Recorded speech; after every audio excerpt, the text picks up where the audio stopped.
This is a Drive to Succeed podcast where we feature inspiring entrepreneurs, thought leaders, influencers, and seasoned professionals to help you jumpstart your career and your entrepreneurial journey. Welcome back to the Drive to Succeed podcast. My name is Daniel, the host of this show. By the way, if it's your first time tuning in today, I just wanted to acknowledge you for investing your time with me, and I'll do my best in my power to make it valuable to you as much as possible. As you already know, the universal law of the more you put in, the more you're going to put out. So I would recommend if there is a part of this episode that resonated with you, might be a phrase, might be a quote, or a takeaway, write them down in a piece of paper or save it in your mobile device so you can review and relearn and extract as much value as you can. Today's episode 14. Meet Rohit Bassi, a global conference speaker who has presented in major conference and trade show here in the UAE and abroad. At the end of this episode, you'll be learning what executive presence is all about and why it has a huge ROI in your business. Rohit also shared his insights about the 6 timeless principles of success and discover why it's important as a public speaker to be relatable to his or her audience, and why breaking down complex ideas into digestible, simple, actionable steps will make your presentation remarkable. Learn how Rohit deals with stage fright and discover the difference between public speaking, training, and coaching. And learn the very secret behind the principle of Ho'oponopono and how it will affect your overall relationship. And lastly, he also shared the Japanese formula for happiness, also known as Ikigai. So without further ado, let's welcome the one and only Rohit Bassi.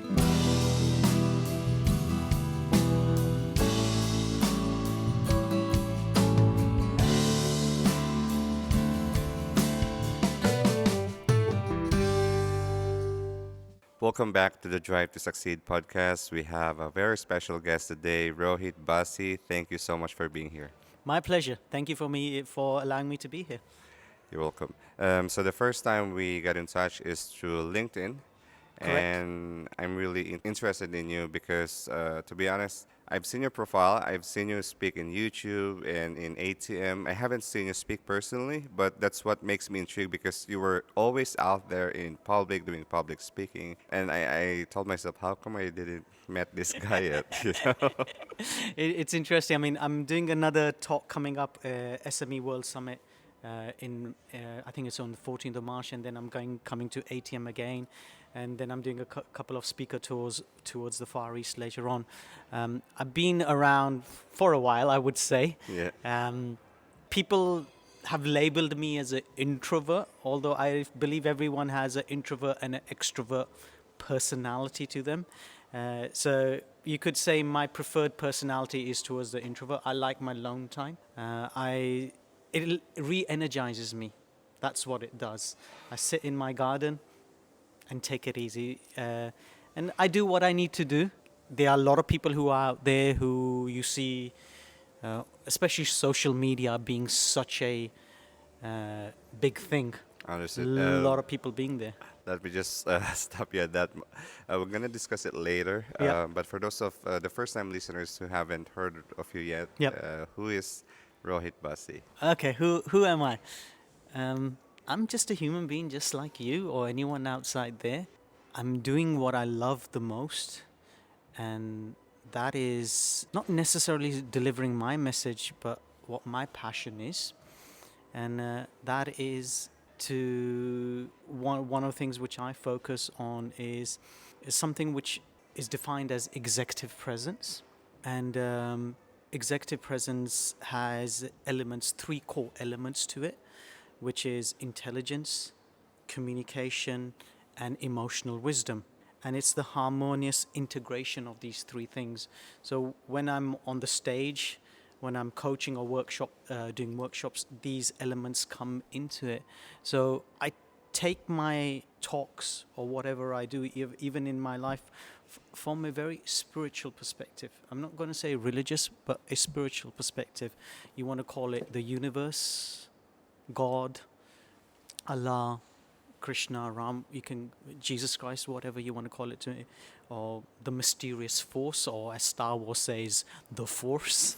uh, so I take my inspiration from that perspective, and that's how I look at every interaction I do with someone, be it on my in my personal time or with my work itself. It's looking at it from that aspect. That doesn't mean that I don't get angry. I get angry as well, Yeah. and that's telling me that I need to clean myself up. Yeah. You know, it's something I've got into my reality. I need to clean it up. Understood. And I wanted to focus more into your professional life as a public speaker. And of course, before it all happens, before you became a professional public speaker, what is your life before that? Very few people are aware of it, and you can clearly see the data's out there. My LinkedIn profile clearly states it, and for people who've seen my CV can see it as I'm from an IT background. Not a sales background, but a pure techie geek. I have worked as a sport engineer.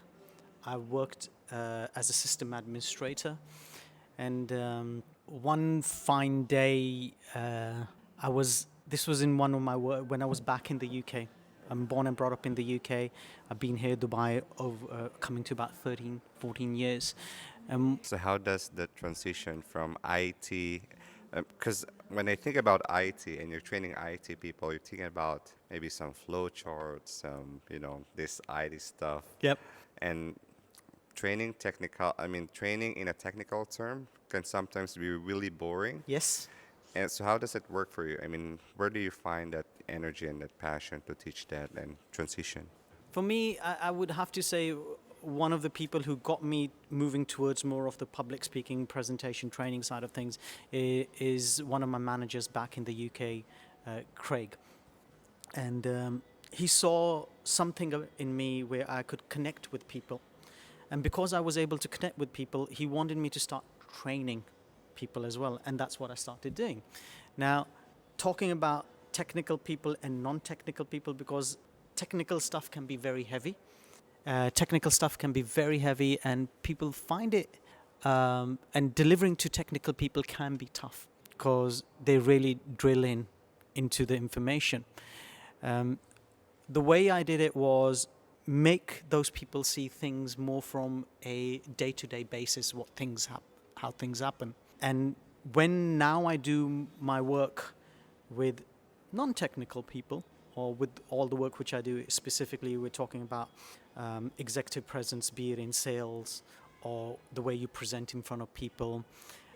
How can you make it easier for people to connect with you? And I think real life examples, real life stories play a big part in that. Even if you look at nowadays with a lot of the apps which we have out there, or the services, at one time or the other, they were manually based. And now they are using technical processes to get them working. You look at companies like Uber, you look at companies like Amazon, even if you look at, to a certain point, Facebook. This we used to do manually, but now we do it on over the internet using technology. Yes. Because as soon as you relate to people something in their language, when I say in their language, in real life terms, people get connected to it much quicker. It becomes practical in their lives. And that's what I learned from a technical field, is make it practical to the person's life, to people's life.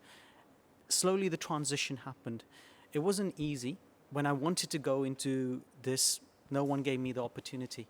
But that never made me stop. It made me think, okay, and it was not a call that I'm going to prove everyone wrong. I don't need to prove anyone wrong. I just wanted to do it. So while I was in my IT roles, and I became a head of client services as well, I developed myself.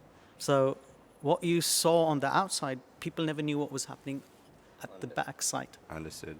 And what is your, really curious, what is your childhood look like? Are you always an extrovert or introvert? And there's also a term that you call that you're, what do you call this, a situational extrovert, that you are an extrovert where you're in a certain environment.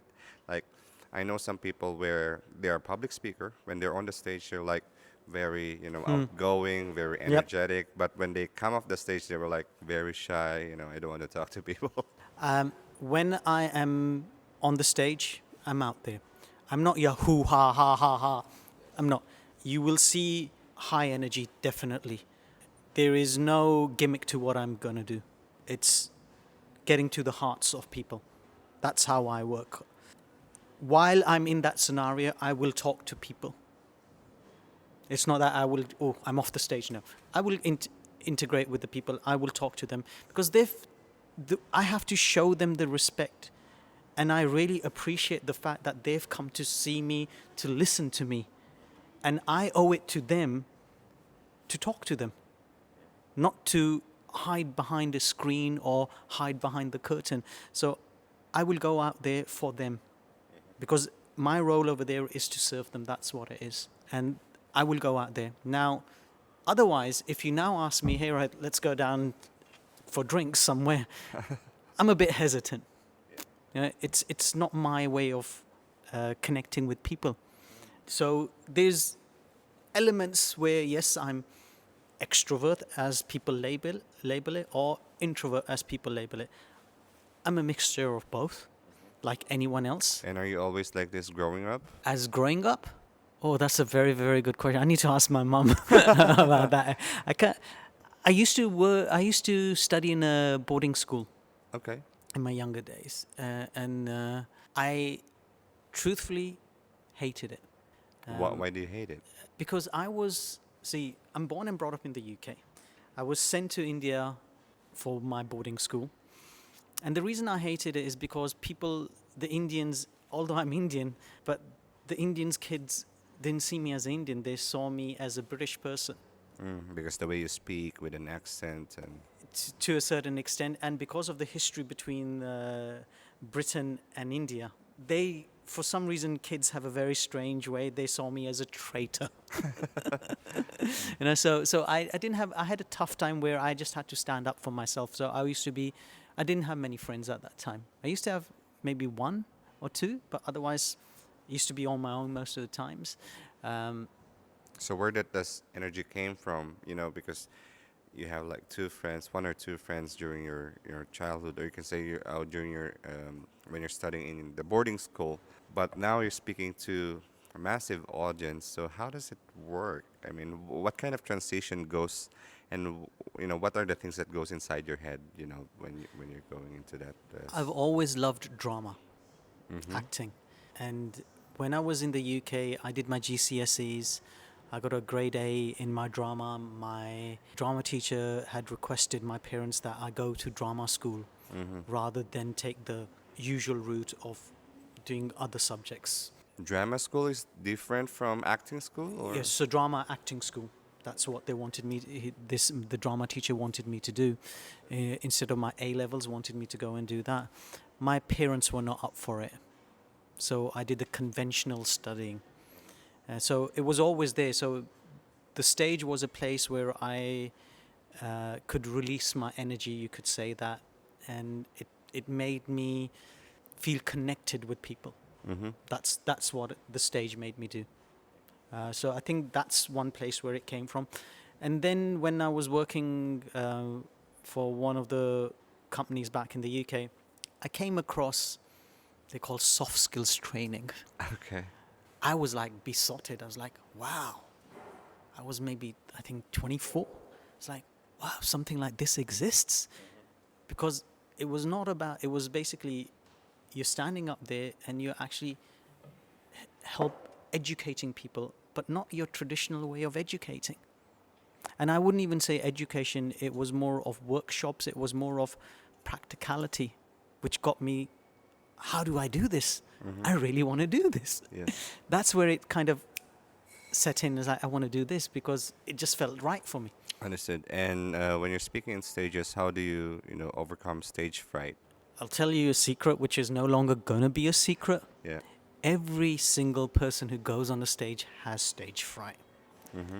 Even while I'm talking to you, I have a certain amount of stage fright over here. This is a different type of stage. Yes. The stage fright makes me more attentive and more aware. Mm-hmm. That's where my focus turns towards. For many people, the focus turns towards, oh no, what's going to go wrong? While for me, I shift it and say, I need to be alert and I need to be aware. I make mistakes. That's the reason I get myself recorded to see where I need to improve. I sometimes stutter while I'm speaking or I miss out on words. It's not necessarily because of stage fright, it's just because I've lost the thought process. But the way I manage stage fright is looking at it as the fright as my angel saying to me, be alert, be aware. That's how I see it as. And so it converts for me that way. Understood. And obviously, you speak to a lot of conferences. You were a TEDx speaker once. Yes. What are the topics that you discuss in your talks? Now, the three core topics which I focus on. The main where it starts from is something which I call executive presence. It's not what I call, you see it in the market. This is a terminology which is used across the globe called executive presence. The Western world looks at executive presence from a perspective of appearance and style. I've been brought up in a society, yes, I've been brought up in the Western world, but my heritage is Indian, so there's that Eastern element. So I've never been able to connect to it. So I came with my own take on this from India. I use the word called jigra. Jigra means? Jigra means brave heart. Someone who has resilience, someone who has grit. And so in the corporate world or in the business world or in the modern term, you will call it executive presence. It's a combination of three elements: intelligence, communication, and your emotional wisdom, integrating it with harmony. You have to get it integrated because all three things help you. So that's one element. So now if you look at underneath that, you've got things coming like your critical thinking, your creativity and innovation, the way you present yourself to other people. So it's not just about style, not just about appearance. It's many things. So that's one side of things. The other topic which I do is called success mastery. Now, I take a different look at it. I call it celebrate your failures, or can we celebrate our failures? If you are not aware of what failures are, you will never know what success is. We live in a world of duality. You need to be aware of those times when you're failing, not to think of those as failures. Unfortunately, from a young age, we've been conditioned when something doesn't go right, that it's a failure. But it's not really a failure. It's a learning process. And we need to learn from that.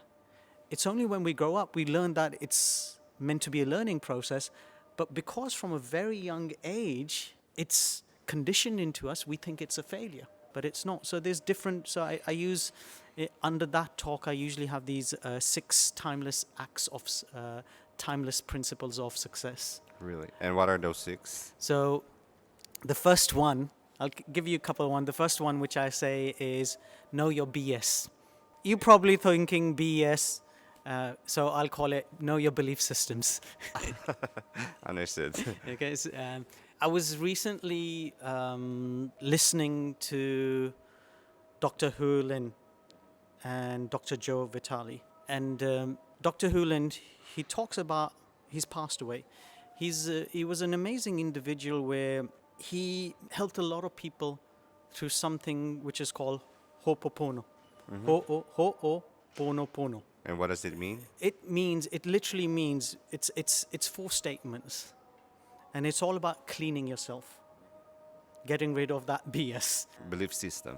Yeah. So it's getting to what Joe Vitale calls it as zero limits. When you're in that state, in that zero limit, in that peaceful state, actions just automatically happen. You get inspired to do whatever you need to do. So the 4 statements which go in there, it says is, I'm sorry, please forgive me, thank you, I love you.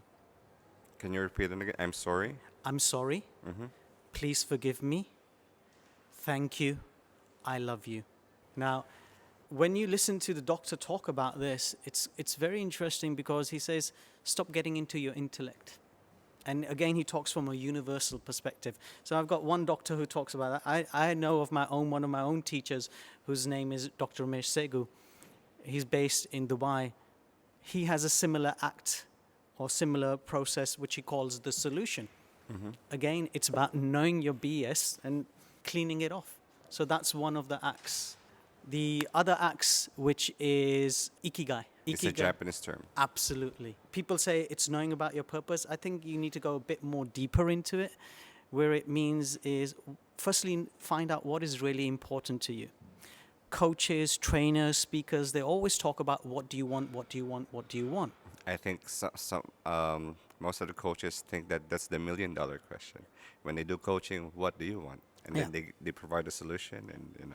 I look at it from a perspective of what is important to you. And that's what Ikigai is all about, is what is important to you.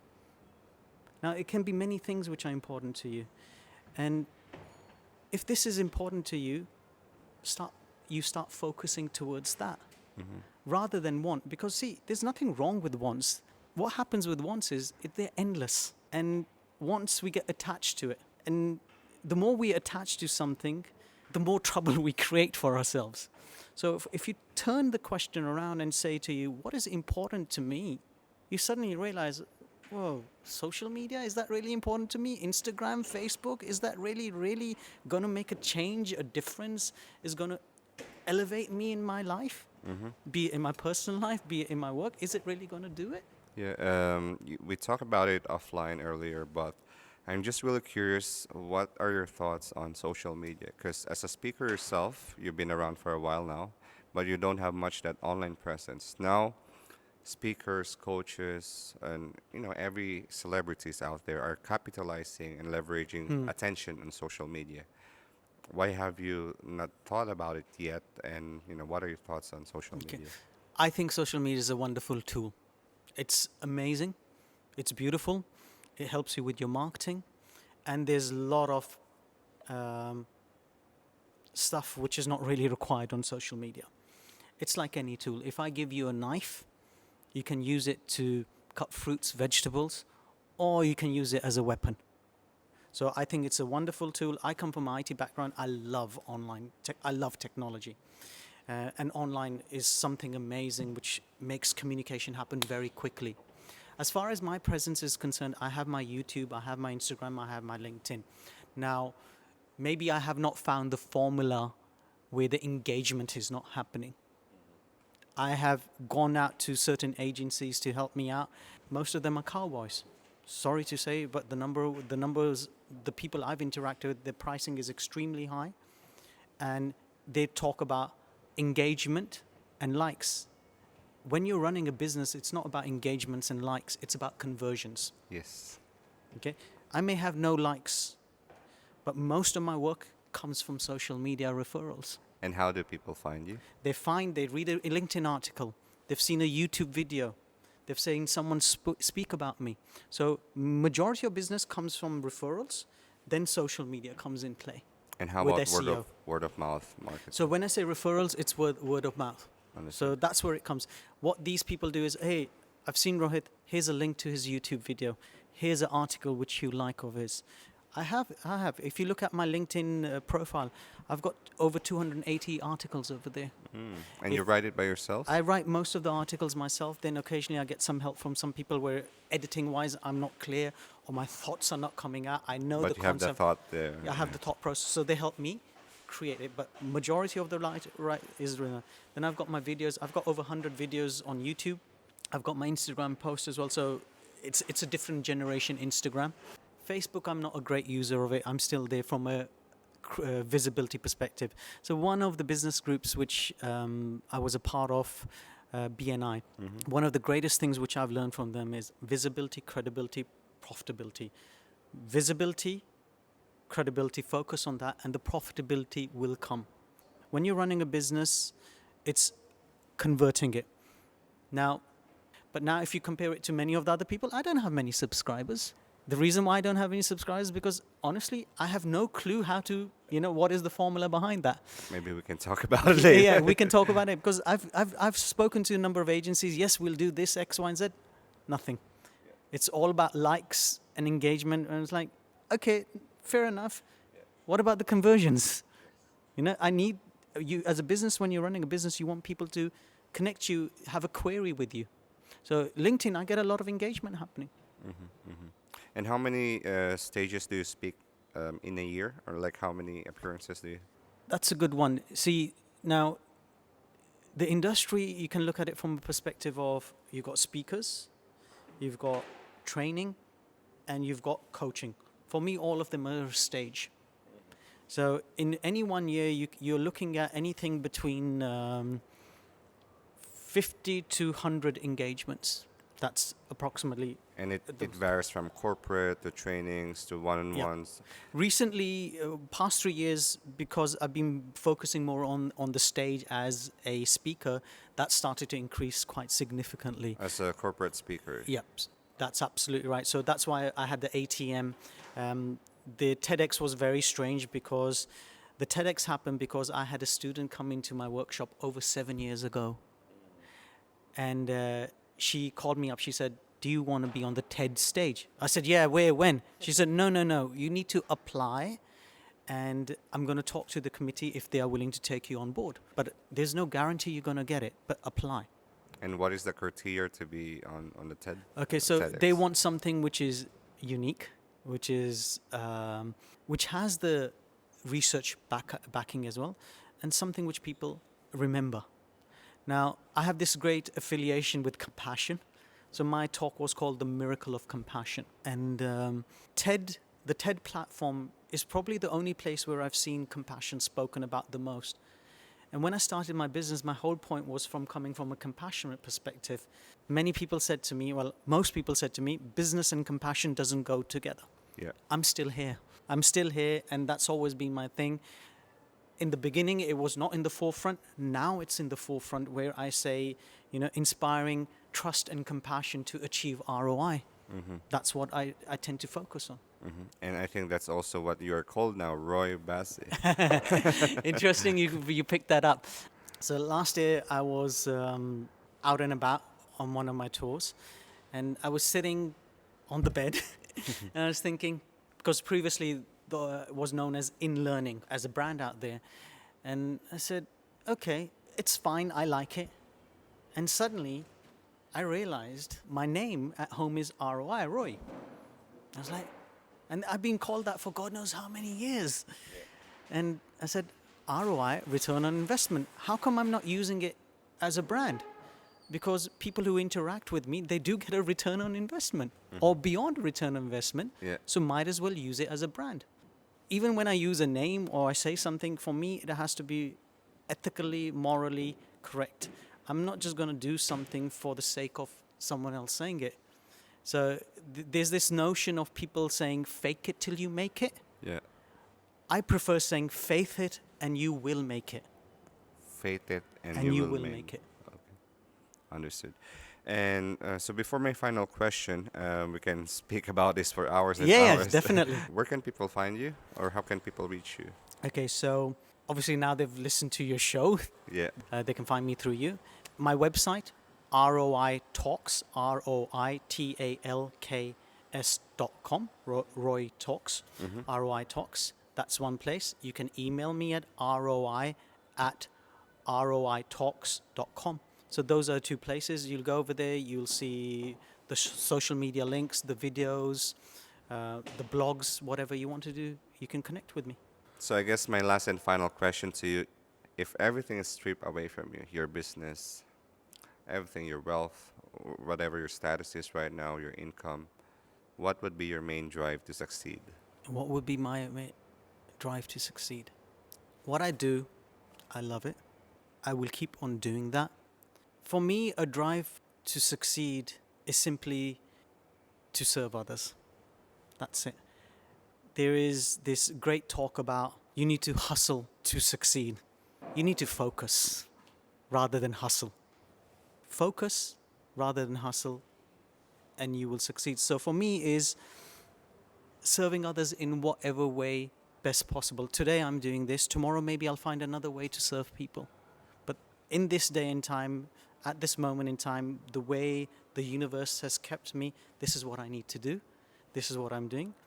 Tomorrow maybe I won't be on the stage. Maybe I'm doing some other stuff. Or I won't stop doing everything and I'll just sit by the beach. So it's wherever the universe takes me, that's where I'll go. And any final words for our listeners who wanted to start a career in, public speaking? It's a wonderful, wonderful experience.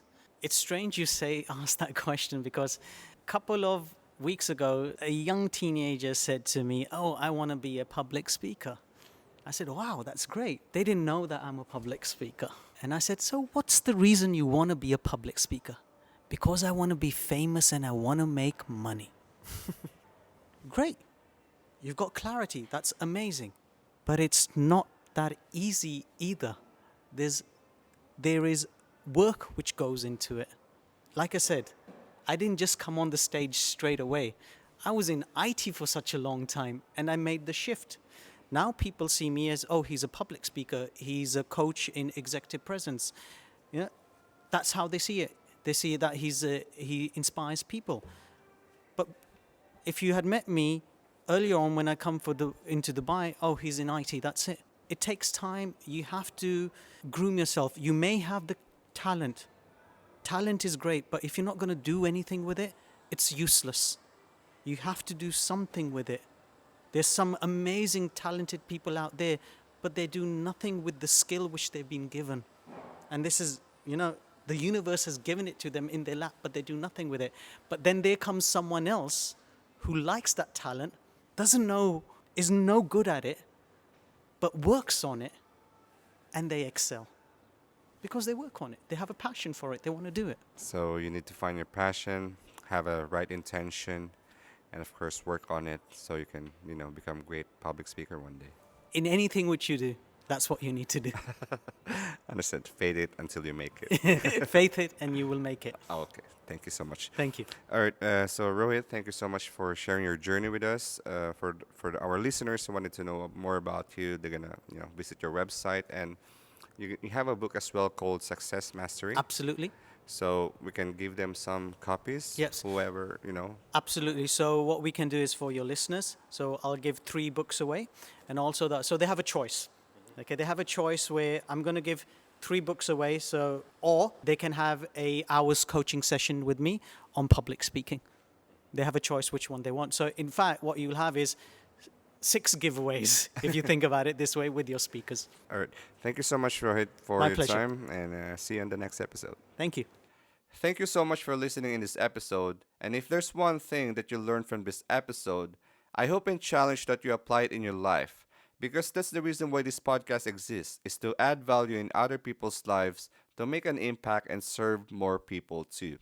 Like Roy, you and I have a purpose. There's a reason why you and I are put into this earth. There's a reason why you and I encounter trials, pain, and suffering. I don't know where you're coming from. I don't know where you're listening into. I don't know what kind of circumstances you are in. I don't know if you've been brought up in a dysfunctional family, or you're born with a disability, or you've been told your whole life you're not good enough, you're not great enough. But despite all the negative circumstances, upbringing, and problems and rocks being thrown at us, here's what I know. You and I live more stronger, live fierce than ever. So my question to you is this: would you deprive people of your story? Would you keep the life lessons you've learned throughout this journey? Or would you continue to fight for all those people you know who can stand up for themselves? Would you use your own voice, your story, your life testimony, and use it for the benefit of many? If you're someone who has a powerful story to tell that will make a huge impact into the world and yet don't know how, or simply would like to find and develop your own voice, whether you want to increase your influence online or offline, or would like to start your own podcast, or get a job promotion by the use of positive storytelling and provide value to the world, I want you to go to my website, which is www.thedrivetosucceed.com. Just enter your first name and email address, and I'll take care of the rest. Or simply DM me on Instagram at @thedrivetosucceed_podcast, or on my personal account, Daniel_Francisco_, and I'll revert back to you as fast as I can. Thanks again for joining us at the Drive to Succeed podcast. If you're enjoying learning from this podcast, you can show your support by sharing and rating this on iTunes or Stitcher, and sharing it with your friends on social media, and tag us on Instagram at the Drive to Succeed _podcast. Thank you once again for joining us. See you in the next episode.